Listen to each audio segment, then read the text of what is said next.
Nico, madame, monsieur, bonjour. Bienvenue dans ce premier point de l'actualité. On démarre par le Conseil des ministres d'hier au Palais présidentiel au Plateau. Un des grands points abordés lors de cette rencontre, la deuxième édition du Salon Africa Santé Expo 2019 en Côte d'Ivoire, du 7 au 9 février prochain. Il vise la sécurisation du marché pharmaceutique médical et à l'industrialisation pour améliorer l'accessibilité à des produits et à des soins de qualité. Procès de l'ex-président ivoirien Laurent Gbagbo et Charles Blé Goudé. Qu'en est-il de leur détention après la décision de leur acquittement et de leur mise en liberté? L'avocate des victimes, maître Paulina Massida, s'est entretenue avec les autorités ivoiriennes et a apporté des précisions face à la presse. Konaté Moussa. L'avocate des victimes dans le procès de Laurent Gbagbo Charles Blé Goudé s'exprime sur les derniers développements de l'affaire. Face à la presse, maître Paulina Massida apporte des précisions sur la décision de l'acquittement et la suspension de la libération de Laurent Gbagbo et Charles Blé Goudé. La Chambre d'appel tiendra une audience le 1er février 2019 à 9h30 hors de La Haye pour entendre les derniers arguments de toutes les parties. La Chambre d'appel ne rendra pas sa décision à la dite audience. Je souhaite souligner que la Chambre d'appel se prononcera seulement sur la question de la mise en liberté de M. Gbagbo et de M. Blé Goudé. En ce qui concerne la décision d'acquittement, il faudra attendre le dépôt par la Chambre de première instance de sa décision écrite motivée. Par la suite, l'accusation pourra déposer un appel à l'encontre de la décision d'acquittement.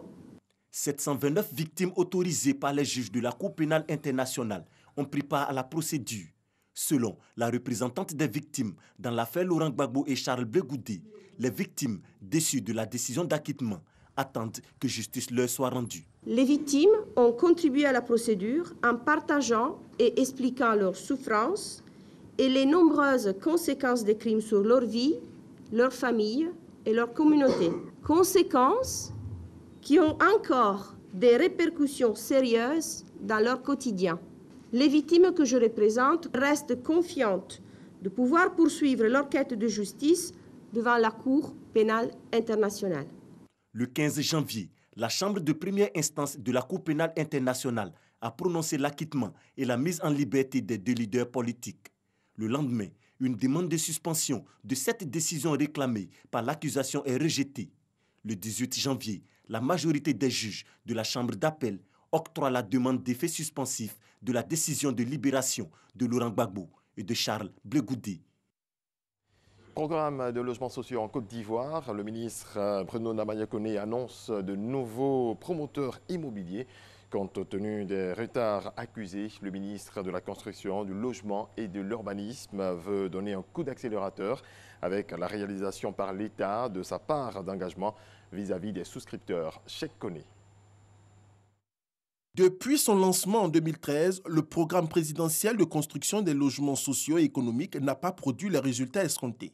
Sur 150 000 logements prévus d'ici à 2020, seulement 10 249 sont sortis des terres. Afin d'adresser les difficultés liées à ces retards, le gouvernement a décidé de passer à la vitesse supérieure à travers de nouvelles dispositions. Le recrutement de promoteurs immobiliers disposant de capacités techniques et financières de production de masse de logements. Il s'agit de passer là aussi à une échelle beaucoup plus grande que celle que nous constatons aujourd'hui.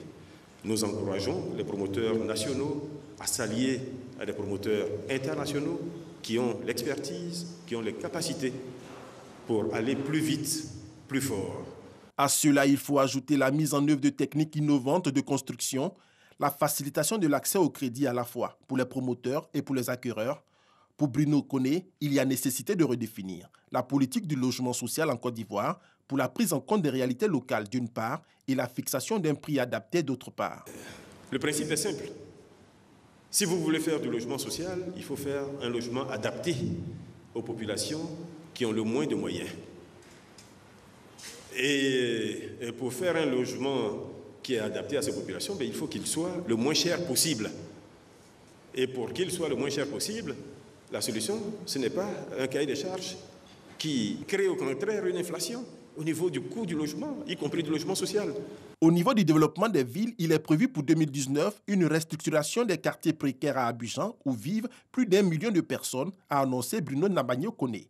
Pour ce qui est du cadre réglementaire des secteurs de la construction et de l'habitat, un projet de code en cours d'élaboration sera finalisé dans le courant du premier trimestre 2019. Ce code permettra de disposer d'un cadre réglementaire lisible et sécurisé. Et surtout, il évitera nombre de malentendus avec les usagers de nos services. Pour la mise en œuvre de tous ces chantiers, le ministre de la Construction, du Logement et de l'Urbanisme dit pouvoir compter sur l'efficacité de toutes ces structures sous tutelle. Les règles de l'urbanisme ne sont pas respectées partout en Côte d'Ivoire. Le ministre de la Ville, Albert François Amicha, a visité certains sites à Bingerville et à Grand-Bassam. Les normes sont foulées du pied, surtout pour les habitations construites sur l'emprise de l'autoroute de Grand-Bassam. Mamadou Kouassi. La cité Kessé dans la commune de Bingerville n'échappe pas aux inondations provoquées par les fortes pluies qui tombent sur le district d'Abidjan. Les habitats situés dans le secteur nord de cette cité sont également menacés par un gros ravin. Un peu plus loin, ce sont des maisons qui sortent de terre dans un bassin d'orage et d'autres encore dans des lits de rivière. C'est le constat fait par le ministre de la Ville, François Albert Amicha. Il a profité de cette visite de terrain pour sensibiliser les promoteurs immobiliers et aussi les particuliers au respect des normes d'urbanisme. On ne peut pas créer une ville et puis que les enfants aient à parcourir des kilomètres pour aller à l'école. On ne peut pas faire une opération immobilière sans prévoir tout cela. Et vous en êtes les victimes, vous vivez dedans, vous avez épargné pour avoir un toit, mais c'est un toit où vous devez disposer de toutes les commodités. S'il vous manque un aspect, cela vous rend mécontent, insatisfait. Or, ce n'est pas le but. Le ministère de la Ville est chargé donc de pouvoir veiller à tout cela. Le ministre de la Ville soutient qu'en collaboration avec les autres ministères techniques, il sera mis en place une procédure afin de faire régner la discipline dans ces nouveaux quartiers qui naissent dans le district d'Abidjan. Après Bingerville, cap sur la ville de Grand-Bassam. Ici, il est constaté de la construction de bâtisses et d'une zone industrielle à moins de 50 mètres de l'autoroute de Grand-Bassam, pendant que la réglementation en vigueur recommande une distance de 100 mètres minimum. Albert François Amicha a signifié que la loi sera appliquée dans cette partie de la ville de Grand-Bassam afin d'éviter les installations anarchiques. Le ministre de la Ville a rassuré également les autorités de la ville de Grand-Bassam des dispositions prises par le gouvernement afin d'accompagner la politique de développement de cette ville, patrimoine mondial de l'UNESCO. Merci à toutes et à tous de votre attention. On se retrouve à 6h30 pour l'actualité africaine. À tout de suite donc.